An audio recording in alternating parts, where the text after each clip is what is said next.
සියලු දෙනාව සාදරයෙන් පිළිගන්නවා අපේ YouTube channel එකට. ඉතින් අපි හැමෝම දන්නවා නත්තල කියන්නේ ගොඩක් ලස්සන අපි හැමෝම ආස උත්සවයක්. අපි කවුරුත් දන්නවා ජේසුතුමාගේ ඉපදීම තමයි ප්‍රධාන වශයෙන්ම මේ නත්තල් උත්සවයෙන් සංකේතවත් වෙන්නේ. ලංකාවේ කතෝලික ජනතාව මෙන්න මේ නත්තල් උත්සවය ඉතාමත් උත්සවස්සියෙන් පවත්වනවා. මේ නත්තලට කතෝලික ක්‍රිස්තියානි ජනතාව විතරක් නෙමෙයි, බෞද්ධ, හින්දු, ඉස්ලාම් සහ අනෙකුත් ආගම් අදහන්නන් පවා ආදරය කරනවා. හැබැයි අද මම මේ වීඩියෝ එකෙන් කතා කරන්නේ නත්තලේ සුන්දරත්වය ගැන නෙමෙයි.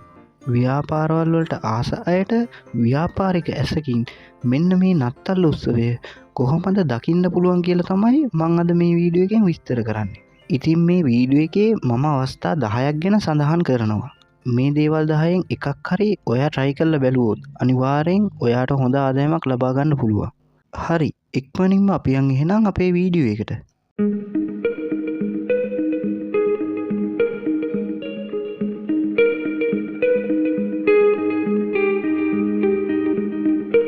අංක 1. නත්තල් ගස් විකිණීම. අපි දන්නවා නත්තල් ගහක් කියන්නේ නත්තලේ තියෙන සංකේතයක්.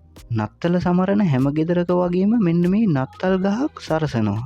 වෙනත් රටවල් වල විවිධ ගස් වර්ග මෙන්න මේ නත්තල් ගහ හැටියට භාවිතා කරත් ලංකාවේ සයිප්‍රස් කියන ගහ තමයි භාවිතා කරන්නේ. බණ්ඩාරවෙල, නුවරඑළිය, බොරලන්ද ඔන්න වගේ ප්‍රදේශවල වල මෙන්න මේ සයිප්‍රස් ගස් විශාල වශයෙන් වගා කරනවා. ඉතින් ඔයාටත් පුළුවන් නම් ඒවා මිලදී ගන්න, ඔයාට මේකෙන් හොඳ ආදායමක් ලබා ගන්න පුළුවන්. විශේෂයෙන්ම කියන්න ඕනේ මෙන්න මේ නත්තල් ගහේ හරීම සුවඳක් එනවා. එන්නේ සුවඳට මිනිස්සු ගොඩක් ආසයි. ඒකම තමයි මෙන්න මේ නත්තල් ගස් බහුල වශයෙන් විකිණෙන්න ප්‍රධානම හේතුව. ඔයාටත් පුළුවන් මෙන්න මේ සයිප්‍රස් ගස් ගෙනල්ලා ඒවා විකුණලා ඒවා වලින් හොඳ ආදායමක් ලබා ගන්න. අංක 2. බල්බ් වැල් විකිණීම. දැන් අපි දන්නවා නත්තල් ගස් සරසන්න, එහෙම නැත්නම් ගෙවල් සරසන්න ඔන්න වගේ දේවල් වලට මෙන්න මේ බල්බ් වැල් අවශ්‍ය වෙනවා. සමහරක් වෙලාට එක නත්තල් ගහකට බල්බ් වැල් 10-12 දාන අවස්ථා තියෙනවා. ඊටත් අමතරව පල්ලි ලස්සන කරන්න බල්බ් වැල් විශාල ප්‍රමාණයෙන් ගන්න අවස්ථා තියෙනවා. ඉතින් ඔයාටත් පුළුවන් නම් බල්බ් වැල් අඩු මිලට අරගෙන විකුණන්න ඔයාට හොඳ ආදායමක් මේකෙන් ලබා ගන්න පුළුවන්. අංක 3. ගවලෙන් නිර්මාණය සහ විකිණීම. දැන් මම මුලින්ම සඳහන් කරානේ නත්තලේ විශේෂම අවස්ථාව තමයි ජේසුතුමාගේ ඉපදීම. මේ ජේසුතුමා ඉපදිලා තියෙන ගවලෙනක. ඉතින් මේ නත්තල සමරන හැම නිවසකම මෙන්න මේ ගවලෙනක් සරසනවා. ඉතින් මෙන්න මේවට අවශ්‍ය ගවලෙන් ඔයාට පුළුවන් නම් හදන්න, එහෙමත් නැත්නම් විකුණන්න, ඒකෙන් හොඳ ආදායමක් ලබා ගන්න පුළුවන්. දැන් ඔයා දන්නෝ නම් ගවලෙනක් හදන්න ලොකු දේවල් අවශ්‍ය වෙන්නේ නැහැ. පොඩි ලීපටි අවශ්‍ය වෙනවා, ඊටත් අමතරව ඇන අවශ්‍ය වෙනවා, ඊටත් අමතරව පිදුරු අවශ්‍ය වෙනවා. මෙන්න මේ තුන ඔයාට හොයාගන්න පුළුවන් නම් ඔයාට ලේසියෙන් ගවලෙන් නිර්මාණය කරන්නත් පුළුවන්. එහෙමත් නැත්නම් ඔයාට පුළුවන් මෙන්න මේ හදපු ගවලෙන් තියෙන ඔයාට හොයාගන්න පුළුවන්, මිලදී ගන්න පුළුවන්. ඒව අඩු මිලට අරගෙන ඔයාට පුළුවන් මේක ලේසියෙන් විකුණන්න. ඊටත් අමතරව මෙන්න මේ ගවලෙනත් එක්කම ඔයාට පුළුවන් මෙන්න මේ ගවලෙන්ට අවශ්‍ය දේව රූප විකුණන්න. ජේසුතුමාගේ පිළිමය, මරියතුමාගේ පිළිමය, යෝසප්තුමාගේ පිළිමය, ඊට අමතරව ශාස්ත්‍රවරු 3 දෙනෙක් ඉන්නවා, ගොපල්ලු ඉන්නවා, බැටළුවෝ ඉන්නවා, වල්ගතරුවක් තියෙනවා. ඔන්න වගේ දේවල් ඔයාටත් පුළුවන් මේ ගවලෙනත් එක්ක විකුණන්න. අංක 4. නත්තල් කාඩ් සහ මග් විකිණීම. මේකත් ඔයාට කිව්ව ගමන් තේරෙනවා ඇති නත්තල් කාඩ් කියන්නේ දැන් අපි වෙසක් එකට වෙසක් කාඩ් වගේ තමයි නත්තලට නත්තල් කාඩ් කියන්නේ. ඉතින් මේක පොඩි ළමයි අතර ගොඩක් ජනප්‍රියයි. ඔයාට මෙන්න මේ ප්‍රින්ටිං ගැන දැනීමක් තියෙනවා නම් ඔයාට හැකියාවක් තියෙනවා මෙන්න මේ නත්තල් කාඩ් මග් වර්ග ප්‍රින්ට් කරලා විකුණන්න. ඒ මගින් ඔයාට පුළුවන් හොඳ ආදායමක් ලබන්න.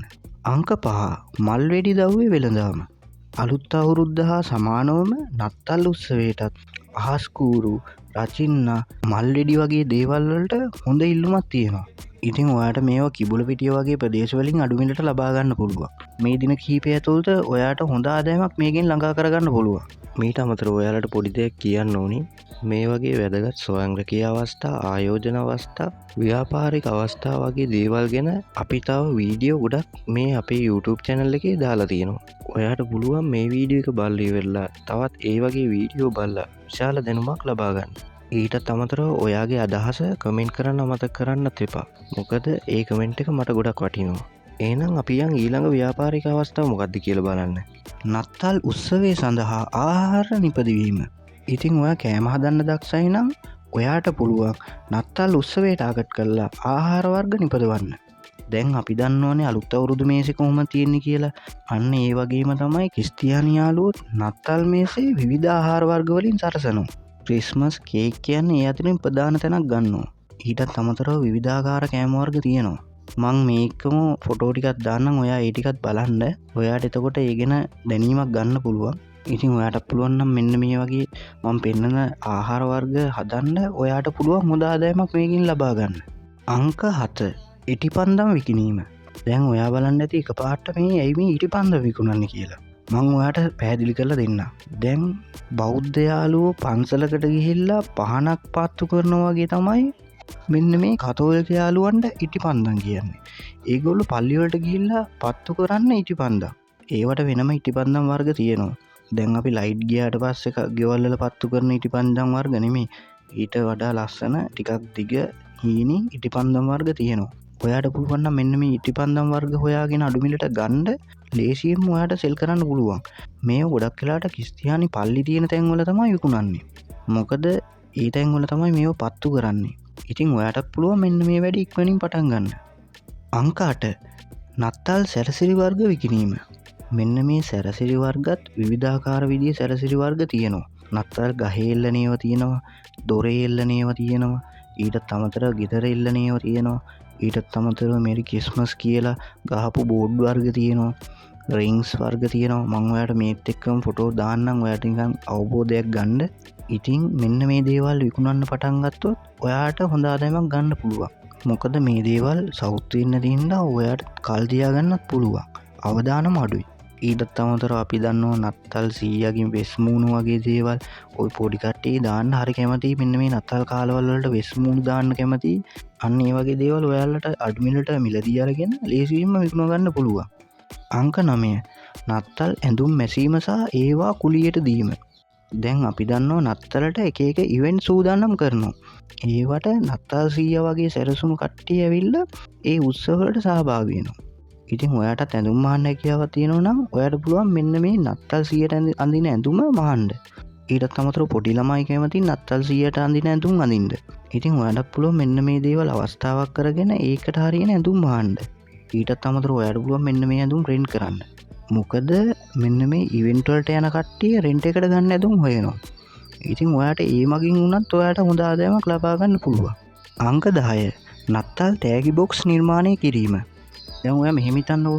දැන් අලුත් අවුරුද්දට අපි තෑගි බෝග අරගෙන නෑදෑ ගෙවල් වලට හිතවතුන්ගේ ගෙවල් වලට යනවා වගේ තමයි නත්තලටත් මෙන්න මේ ක්‍රිස්තියානි යාළුවෝ ගෙවල් ඒගොල්ලන්ගේ හිතවත් ගෙවල් වලට යනවා. ඉතින් ඒ ගෙවල් වල පොඩි ළමයි එහෙම ගොඩක් ඉන්නෝනේ. එයාලා කැමති තෑගි බෝග ගේනවනම් මෙන්න මේ පොඩි ළමයි ආස විදියට තෑගි බෝග හදාගන්න පුළුවන් නම් ඔයාට පුළුවන් ඒව මෙන්න මේ ෂොප් වලට දාලා විකුණන්න. ටොපි චොක්ලට් වර්ග මක් වගේ දේවල් දාලා සරල තෑගි බොක්ස් එකක් හදාගන්න. ඒ බොක්ස් එක පිටත සරසද්දී නත්තලට ගැලපෙන විදිහට සරසන්න අමතක කරන්න එපා. අවශ්‍ය නම් ඒකට මෙරි ක්‍රිස්මස් කියලා ගහලා ඒ බොක්ස් එක හදාගන්න පුළුවන් නම් තවත් හොඳයි. ඊට අමතරව මෙන්න මේ ගිෆ්ට් බොක්ස් එක ප්‍රයිස් 3කට කැටගරි කරගන්න ඕනි. රුපියල් 250ට 500ට 1000ට ඔන්න වගේ විදිහට බොක්ස් වර්ග හදාගත්තොත් ඔයාට පුළුවන් හොඳ ආදායමක් මේකෙන් ලබා ගන්න. අනිත් එක තමයි මම මේක කරනවා කවුරුත් දැකලා නැහැ, ලංකාවේ කවුරුත් කරනව දැකලා නැහැ. ඉතින් ඒකින්දම තමයි මම ඔයාට මේ අදහස අරන් ආවේ. හරි, ළඟ ඉන්න නත්තලට ඔයාට හොඳ ඉන්කම් එකක් හොයාගන්න පුළුවන් ව්‍යාපාරික අවස්ථා 10ක් ගැන අපි මේ වීඩියෝ එකෙන් කතා කරා. ඉතින් ඔයාටත් පුළුවන් මෙන්න මේ දේවල් try කරලා බලලා හොඳ ඉන්කම් එකක් හොයාගන්න. ඊටත් අමතරව ඔයාට මේ දේවල් වලින් නොතේරෙන දෙයක් තියෙනවා නම් අනිවාර්යෙන් පල්ලෙහාන් කමෙන්ට් එකක් දාන්න. මම ඒකට රිප්ලයි එකකින් හරි ඒක තේරුම් කරලා දෙන්න උත්සාහ කරන්නම්. ඊටත් අමතරව තව පොඩි දෙයක් තියෙනවා ඔයාලට මතක් කරන්න. මෙන්න මේ නත්තල් සීසන් එක වෙද්දි ගොඩක් ඔය පාසල් කුරිය කරන සර්විස් එකේ අවශ්‍යතාවය මිනිස්සුන්ට ගොඩක් වැඩි වෙනවා. ඉතින් ඔයා කුරිය සර්විස් එක වැඩ කරනවා නම් ඔයාට ඒක හොඳ අවස්ථාවක් වෙනවා. අනිත් පැත්තෙන් මේ කුරිය සර්විස් වල වැඩ කරන කට්ටිය ගොඩක් නිවාඩු ගන්න මෙන්න මේ දවස්වල. මේක ඔයාට හොඳ අවස්ථාවක් කරගන්න පුළුවන්. මම දැන් කිව්ව කාරණා වලට අමතරව තව අයිඩියා එකක් ඔයාලට බෝනස් අයිඩියා එකක් විදිහට දෙන්නම්. ඔයාට පුළුවන් නම් නත්තල් 100ට ඇඳලා මේ කතෝලික ක්‍රිස්තියානි යාළුවන්ගේ ගෙවල් වලට ගිහින් එයාලව සතුටු කරන්න. ඔයාට පුළුවන් ඒකිනුත් හොඳ ඉන්කම් එකක් හොයාගන්න. සරලව කරන්න ඕනි දේ මං කෙටියෙන්ම කියන්නම්. ඔයාට තියෙන්නේ නත්තල් 100ට ඇඳලා ටොපි බෝතලයකුත් අරගෙන කැරෝල් සින්දුවකුත් දාගෙන මෙන්න මේ ටොපි ඔයා යන ගෙවල් වලට බෙදලා දෙන එක විතරයි. මේ ගෙවල් වල ඉන්න අයව සතුටු කරන්න තමයි ඔයාට තියෙන්නේ. ඉතින් මේ ගෙවල් වලින් ඔයාට යම් මුදලක් ලබා දෙනවා. ගෙදරින් ගෙදරට දෙන මුදල වෙනස් වෙයි. නමුත් මන් දන්නවා ඔයාට හොඳ ගාණක් මේකෙන් හොයාගන්න පුළුවන්. හරි. පොඩි කාලේ ඉඳන්ම අපි ගොඩක් නත්තලත් එක්ක බැඳිලා ඉන්නේ.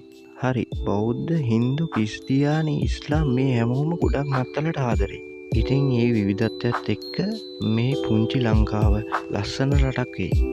ඉතින් අවසාන වශයෙන් මම ප්‍රාර්ථනා කරන්නේ ලක්වාසී සියලුම ක්‍රිස්තියානි කතෝලික හිතවතුන්ට සාමය සතුට පිරි සුබම සුබ නත්තලක් වේවා.